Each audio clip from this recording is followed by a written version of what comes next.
Nous commençons la deuxième partie. Nous avons le plaisir d'écouter une grande spécialiste de ce thème.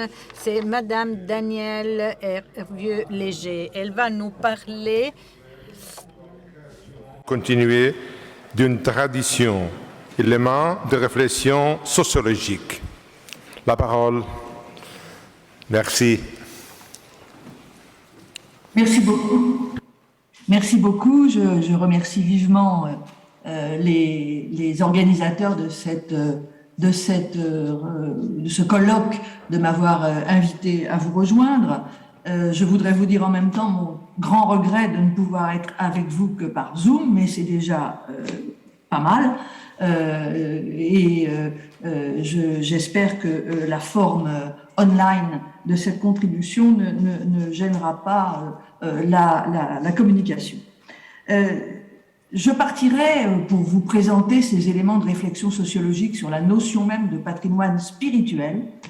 Je partirai de la même observation qui a déjà été faite, à savoir la multiplication des colloques, des rencontres, des symposiums qui ont lieu autour de cette question du devenir du patrimoine chrétien des sociétés occidentales. Certaines émanent, comme cette réunion d'instances ecclésiastiques, mais du côté des sciences sociales, nous avons également observé la multiplication de ce genre de réunions avec une thématique qui est commune, qui est de comment penser la préservation et la valorisation des trésors culturels hérités de la longue histoire du christianisme dans des sociétés où la religion, et spécifiquement le catholicisme dont il est question ici, ne constitue plus une dimension constitutive ou au moins majeure de l'identité collective.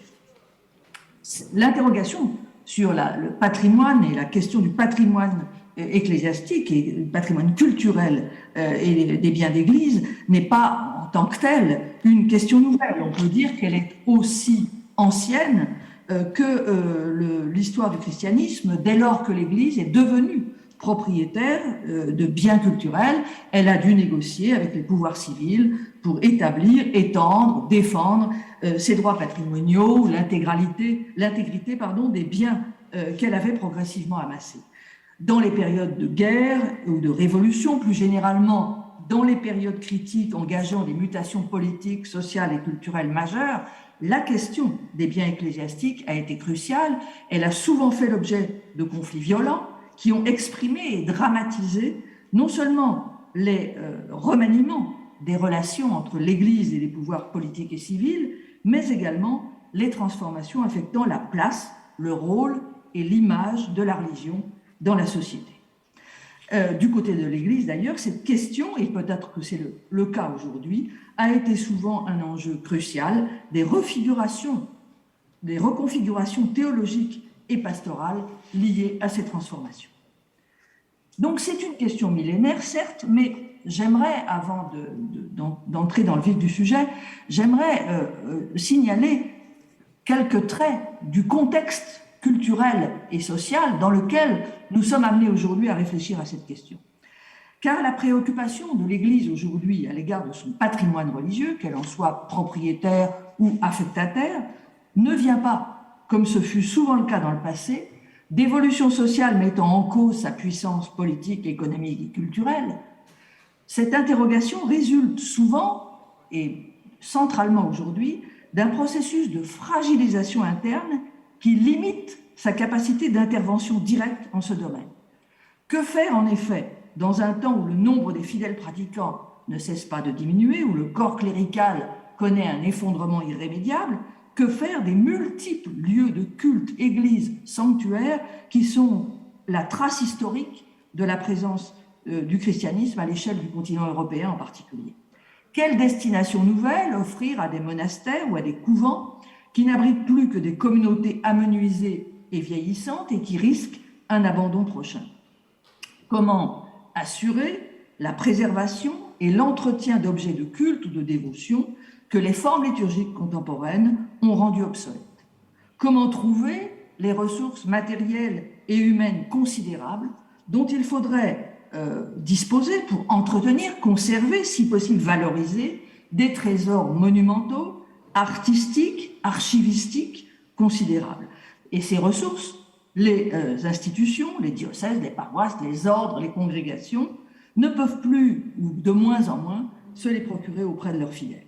Alors, les pouvoirs publics apportent leur contribution, les mécènes jouent leur rôle, les associations de sauvegarde ont une responsabilité importante, mais précisément, du fait même du déclin de ces ressources humaines et économiques et de la dépendance dans laquelle elles se trouvent la plupart du temps à l'égard de l'argent privé ou public en matière d'entretien et de valorisation du patrimoine religieux, on peut comprendre que des responsables d'Église s'interrogent sur la capacité qui leur reste pour faire valoir de façon autonome la vocation pastorale et la dimension spirituelle de ces trésors culturels.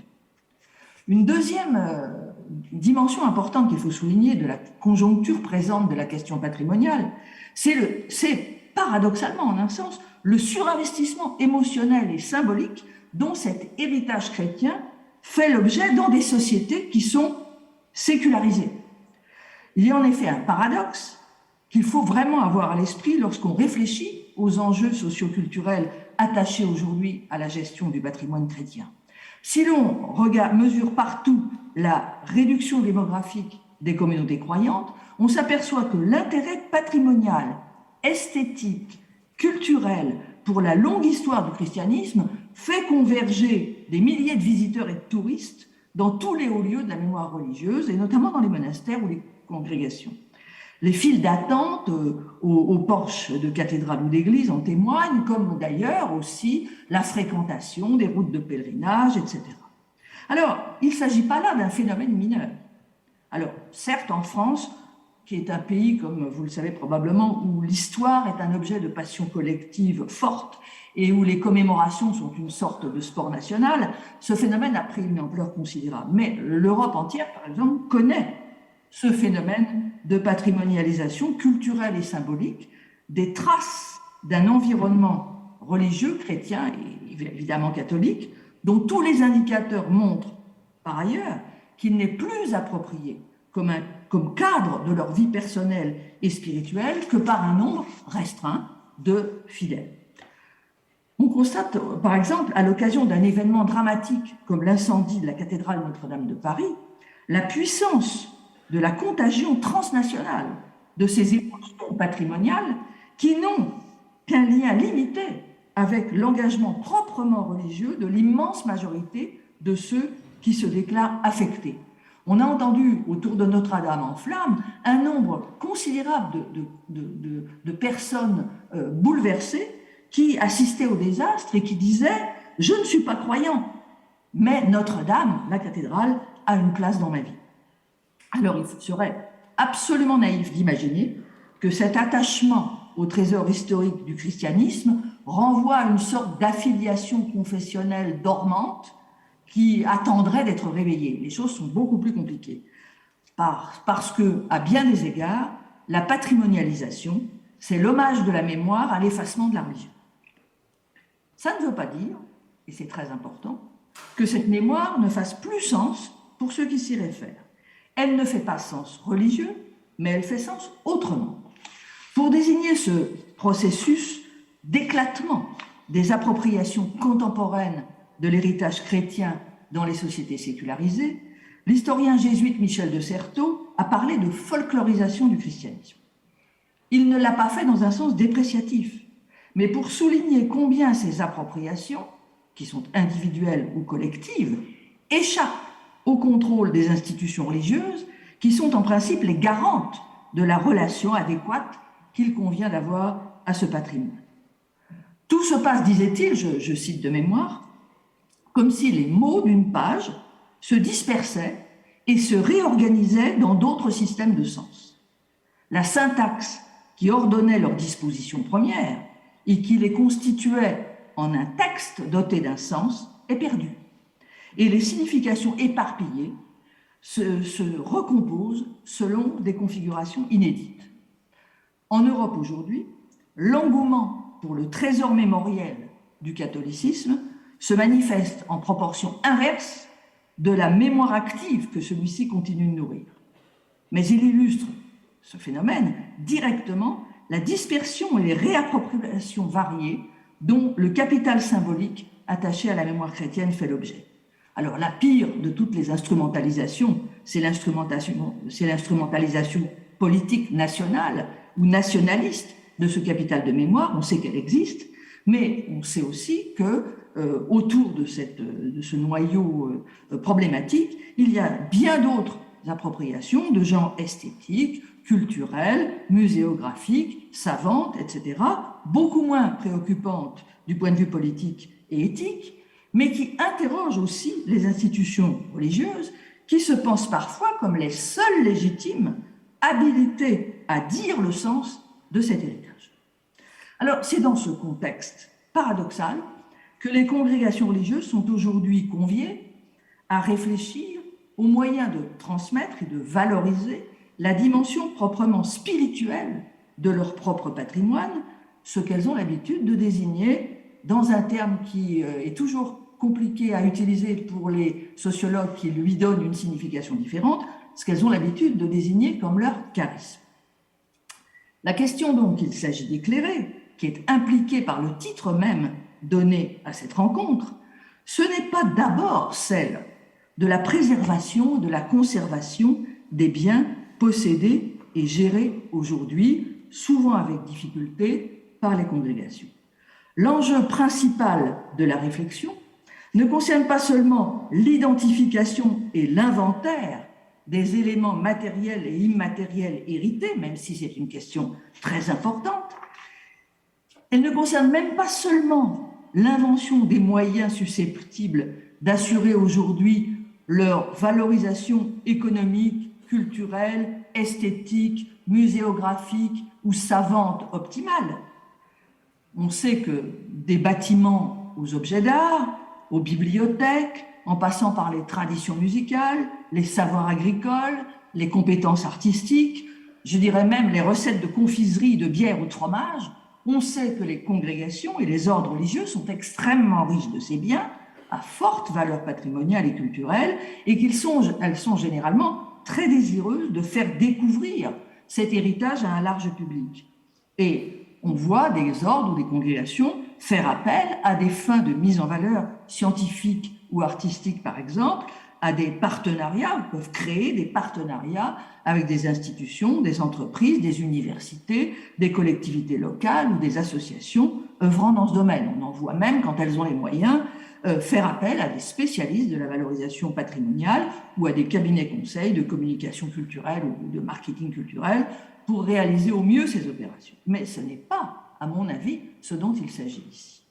La question qui est au cœur de cette rencontre, si j'en ai bien compris l'intention, c'est celle des conditions dans lesquelles il est possible qu'une inspiration fondatrice qui a fécondé dans la durée, parfois depuis plusieurs siècles, des œuvres multiples, qui a produit une multitude de ces biens culturels d'une grande richesse, comment est-ce qu'il est possible que cette inspiration fondatrice puisse, sans renoncement ni confusion, rejoindre les attentes très diverses de sociétés qui sont très largement sorties de la religion et dans laquelle la transmission de la foi est de moins en moins assurée d'une génération à l'autre. Or, ce patrimoine spirituel ne se résume pas à un capital mémoriel identifiable une fois pour toutes. Il ne se résume pas à un trésor symbolique reçu tout constitué du passé. Il est aussi et surtout un patrimoine habité, un patrimoine en mouvement. Il ne peut être appréhendé que comme la dynamique continuellement relancée de l'appropriation communautaire de cette inspiration, comme la dynamique de mise en œuvre de ce ferment spirituel reçu d'une tradition et transmise de génération en génération. Alors c'est une proposition sociologique qui pour moi est très importante, c'est que le périmètre et le contenu d'un patrimoine spirituel se définissent en réalité, se redéfinissent, se créent à chaque époque à travers le sens que lui ont donné et lui donnent les groupes humains qui se réfèrent au présent à cette inspiration fondatrice dans des contextes historiques différents dans le temps et l'espace. Et ce patrimoine, il est un patrimoine qui se constitue, qui continue de se constituer aujourd'hui à partir du travail de création spirituelle, mais aussi intellectuelle, artistique, culturelle, sociale et économique que les communautés mettent en œuvre pour déterminer les modalités pratiques de la fidélité au charisme, entre guillemets, dont elles se réclament. La définition, donc, et l'invention des voies de valorisation d'un patrimoine spirituel est entièrement entre les mains des communautés concrètes que ce patrimoine anime et engage dans le présent et pour le futur. Ce qui veut dire que la manière dont chacune d'entre elles réalise ce propos constitue une expression singulière de l'inspiration spirituelle que chaque ordre ou congrégation désigne comme son charisme propre.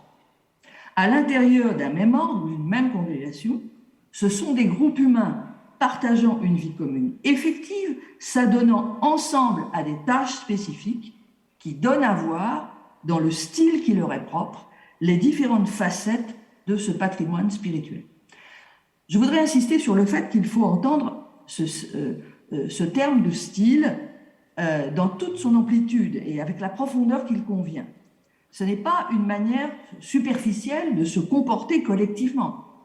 C'est bien plus profondément une manière communautaire d'habiter le monde en laquelle s'incarne une interprétation concrètement assumée d'une tradition spirituelle donnée. Et de ce point de vue, comme sociologue, je partage l'intérêt du théologien Christophe Théobald sur une problématisation en termes de style du mode de vie, du mode d'habiter le monde des communautés religieuses. J'aimerais donner un contenu un peu plus concret à ce propos en vous livrant quelques observations que j'ai pu faire moi-même sur le terrain comme sociologue à partir d'une longue enquête que j'ai conduite pendant plus de 5 ans en terrain monastique et qui a donné lieu à un livre intitulé « Le temps des moines » qui est paru en 2017. Cela me permettra d'illustrer pourquoi, dans la perspective sociologique qui est la mienne, l'étude des formes de transmission du patrimoine spirituel des ordres et congrégations ne peut s'effectuer qu'à l'échelle des communautés concrètes. L'enquête que j'ai conduite m'a conduit pendant 5 ans donc à visiter un grand nombre de monastères bénédictins et cisterciens exclusivement masculins en France. Elle m'a mise cette enquête en présence d'une diversité extrême de déclinaisons pratiques dans lesquelles s'inscrivait la référence commune à un patrimoine spirituel, à savoir l'héritage de Saint-Benoît, qui était revendiqué avec la même conviction par toutes les communautés. Et partout, en effet, le cadre de la vie commune, l'organisation du temps, les rythmes de la liturgie, les principes de la gouvernance, tout ça relevait du socle commun des écrits des pères, de la règle, de la mémoire d'un fondateur ou d'un réformateur, etc., etc. Et partout, l'attachement à ce grand patrimoine spirituel était extrêmement fort et extrêmement revendiqué. Pourtant, par-delà la robustesse de cette matrice monastique commune, ce qui m'a frappé comme sociologue, c'est la grande pluralité des manières d'assumer et donc de transmettre ce patrimoine spirituel partagé qui s'imposait à l'observation. Alors, on peut bien sûr imputer cette diversité à la spécificité d'une histoire communautaire particulière ou d'un environnement local donné. C'est vrai que le climat propre à tel monastère exprime toujours fortement l'ensemble des spécificités, des circonstances politiques, géographiques, économiques, culturelles, religieuses qui ont marqué sa propre trajectoire, qui est souvent longue. Et ceci explique pour partie l'hétérogénéité des profils communautaires au sein d'un même ordre ou d'une même congrégation. Mais cette singularité est aussi l'expression de la manière dont chaque communauté particulière, porteuse de cet héritage historique propre, choisit de faire valoir ici et maintenant, hic et nunc, l'inspiration qui l'anime. Il n'y a pas, autrement dit, de patrimoine spirituel que on peut identifier un patrimoine culturel, des biens religieux, mais on ne peut pas identifier un patrimoine spirituel comme tel si on le sépare du rapport au monde que chaque communauté construit concrètement en référence et au nom de cette inspiration. Par voie de conséquence, souligner la singularité des différentes expressions communautaires du charisme propre à une famille religieuse donnée, c'est mettre en évidence du même coup la pluralité interne de chaque famille, et ceci vaut également pour la manière de mettre en valeur les biens culturels dont dispose chaque communauté. Alors, je voudrais ajouter un élément supplémentaire, c'est que cette pluralité n'est pas pour autant une dispersion sans limite. On peut observer qu'une certaine cartographie des communautés se dessine en fonction d'orientations qui sont théologiques, politiques, intellectuelles, spirituelles, et aussi de modes d'action qui rapprochent ou qui, au contraire, éloignent des communautés les unes des autres.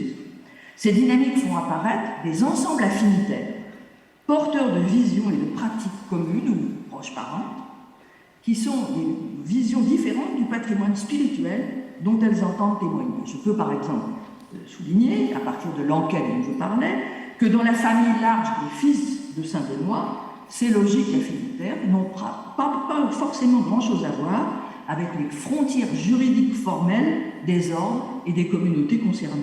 J'ai pu observer, par exemple, que des communautés trappistes avaient des affinités de ce point de vue avec des communautés issues de telle ou telle congrégation bénédictine et qui étaient plus étroites que les relations que les communautés bénédictines en question entretenaient avec des congrégations bénédictines d'une autre filière au sein de l'ordre en général. Excusez-moi, vous avez 5 minutes. D'accord. C'est apparentement... je laisse ce point. J'aimerais vous donner une petite idée de cette cartographie. Je voudrais le faire en vous proposant de regarder ce petit schéma. Est-ce que tout le monde le voit? Il est clair? Voilà. Je voudrais représenter ici la manière dont se distribuent des rapports différents à une inspiration spirituelle qui commande une manière de mettre en œuvre un patrimoine. Une première ligne de partage s'établit selon cette ligne horizontale entre deux manières différentes de représenter et de gérer la responsabilité de la communauté en matière de transmission spirituelle, et tout ceci donc se dessine sur cette ligne horizontale entre deux pôles. Le premier pôle que j'appelle celui de la mise à disposition met l'accent avant tout sur la valeur de la continuité de l'inspiration et des pratiques qu'elle a produites à travers le temps. La fidélité communautaire au trésor spirituel reçu du passé est pensée et mise en œuvre comme un devoir de préservation et de restitution aussi parfaite que possible, une forme de vie qui est supposée témoigner par elle-même dans son immuabilité même de sa valeur d'éternité. À l'autre pôle, on insiste au contraire sur la tension de la vie communautaire vers un accomplissement à venir qui requiert de la communauté une actualisation, une mise en jeu permanente à partir des questions et des attentes du monde, une mise en jeu des valeurs, des signes, des pratiques, des objets dans lesquels elle a la charge de signifier la pertinence actuelle et la portée de son inspiration spirituelle. Alors ces deux pôles, ce sont des points limites. Aucune communauté ne se situe à l'un ou à l'autre de ces extrêmes et tous relèvent de tendances qui combinent les deux pôles. Mais ils le font dans des proportions variables, avec des accents plus ou moins marqués qui donnent une couleur particulière à leur modalité de mise en jeu du patrimoine. Le même raisonnement et la même prudence dans le maniement de ces termes doit être tenue à propos de la seconde ligne de partage, qui est la ligne verticale, qui concerne cette fois le sens pratique associé à ces conceptions du témoignage à donner au charisme de la communauté. Cette seconde ligne se déploie à son tour entre deux pôles. Le premier, celui de la restitution, restitution-actualisation, c'était ce que je voulais, celui de la mise à disposition d'une offre spirituelle à destination d'un public qu'il s'agit d'édifier en l'invitant à voir, à écouter, à contempler ce qui se donne à voir dans l'enceinte de la communauté, de la forme de vie associée à cette œuvre. La seconde valorise l'engagement actif de la communauté au service de ce projet, qui peut être d'ailleurs très varié, et on observe une grande diversité de ces projets. Donc, d'un côté, un souci de restitution du passé, de l'autre, d'actualisation dans le présent, j'ai inversé tout à l'heure ma présentation, de restitution ou d'actualisation, une attitude volontairement passive de mise à disposition, et de l'autre, un engagement dans un projet. Ceci permet de dessiner des styles types de transmission patrimoniale en termes spirituels. Entre insistance sur le passé et la restitution et mise à disposition simplement offerte à un public, on trouve la forme du conservatoire. La forme du conservatoire qui préserve et protège dans une forme à donner au monde sans chercher particulièrement à faire autre chose que d'assurer cette présentation. Le second, entre restitution, insistance sur le passé et projet, c'est celui du bastion qui promeut également la démonstration de la continuité, mais en vue d'une restauration ou d'une reconquête de la présence de l'Église dans la société. Du côté, au contraire, du bas du tableau, des approches qui valorisent la contemporanéité, le style type de l'oasis est celui qui présente, au nom d'une inspiration spirituelle ouverte à la nouveauté du présent, qui se présente comme un espace inclusif d'expression, de reconnaissance des attentes spirituelles du monde reçues dans leur diversité et qui s'attache à réinterpréter à partir de ces attentes le sens de ce patrimoine. La quatrième formule entre l'actualisation et le projet est celle qui, au titre même de ces attentes présentes, entend activement réinvestir l'inspiration fondatrice dans des initiatives concrètes, communautaires concrètes, liées à la mise en valeur de ce patrimoine.